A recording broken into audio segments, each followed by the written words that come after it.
सावित्री चरित्र में ये दिखा दिया, धर्मराज की भी बुद्धि काम नहीं की एक सती के आगे, और अपने पति को धर्मराज पहला उदाहरण है इतिहास में।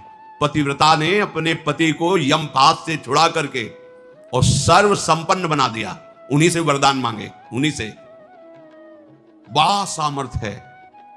आज जिसे हम खिलवाड़ में नष्ट कर रहे हैं, बहुत बड़ी सामर्थ्य है। हमारी सामर्थ्य मनोरंजन का सामान बन गई। हम अपनी इंद्रियों को छोड़ करके स्वतंत्र रूप से और सुख चाहते हैं। बहिर्मुख इंद्रियां सुख नहीं, दुख की व्यवस्था करती है। जो संयमी होता है, धर्म से चलता है, वही सुख का अनुभव करता है। कोई भी पतिव्रता की हानि नहीं पहुंचा। ब्रह्मा विष्णु महेश को 6-6 महीने का बालक बना दिया पतिव्रता अनुसुईया जी ने। उनके पातिव्रत धर्म की परीक्षा के लिए गए थे। साधु वेश धारण किया, भिक्षाम देहि। अत्रि जी समाधि में थे, अनुसुईया जी कुटिया से निकली। आओ, स्वागत है, विराजमान। क्या स्वागत करें आपका, क्या पाएंगे आप? अतिथि देवो भव हमारे धर्म का सिद्धांत है। कोई भी अतिथि आया, अतिथि जिसकी कोई तिथि तारीख निश्चित नहीं, कभी देखा नहीं, कोई परिचय नहीं, अचानक आ गया है, ना जाने किस वेश में नारायण मिल जाए, अतिथि भगवान के तुल्य माना गया है। मधुर वचन, आसन, जल, ये तो सबके पास होता है। इतना तो अतिथि सत्कार सब कोई कर सकता है। राधे श्याम, आप जल पिएंगे, विराजिए। अब आगे जो बात होती है उसका निर्णय विवेक के द्वारा कीजिए। उन्होंने कहा कि हम दुग्ध पान करते हैं।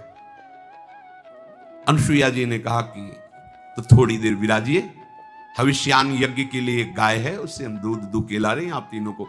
नहीं, हम तो आपके दुग्ध का पान करेंगे। अनुसुईया जी ने कहा कुछ क्षण रुकिए, आपको उत्तर मिल जाएगा। एकांत कहीं ध्यानस्थ हुई, क्योंकि समाधि में पति है, समाधि में बातचीत हो रही। प्रभु, आपकी कुटिया में अतिथि आए हुए हैं, वो बड़े तेजस्वी हैं, 3 जन हैं, और वो कह रहे हैं हम आपके दुग्ध का पान करेंगे। आपका क्या आदेश है?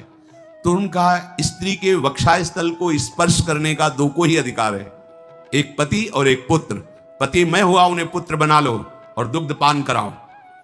कमंडल में जल लिया और कहा मन वचन कर्म से यदि मैं पात्र धर्म का पालन करती हूं तो तुम तीनों 6-6 महीना के बालक हो जाओ। ब्रह्मा विष्णु महेश पिलाया पालने में।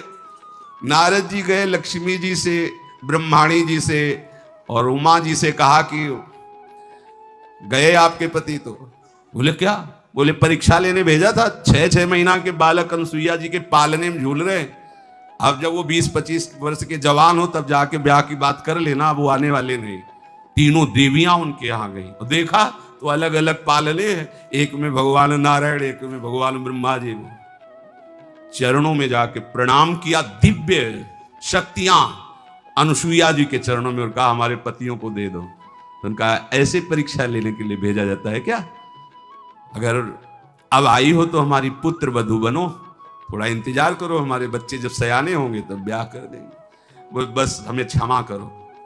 फिर संकल्प से उन्हें भगवत स्वरूपों को एक सती अपने संकल्प से वो स्वरूप प्रदान कर रही, और फिर कहा वे पालने खाली नहीं रहने चाहिए। तो भगवान शंकर के अंश से दुर्वासा जी, भगवान ब्रह्मा जी के अंश से चंद्रमा मुनि जी, और भगवान नारायण के अंश से दत्तात्रेय जी, ये 3 महापुरुष विराजमान। सती स्त्री का बड़ा पावन महामहिम स्वरूप होता है।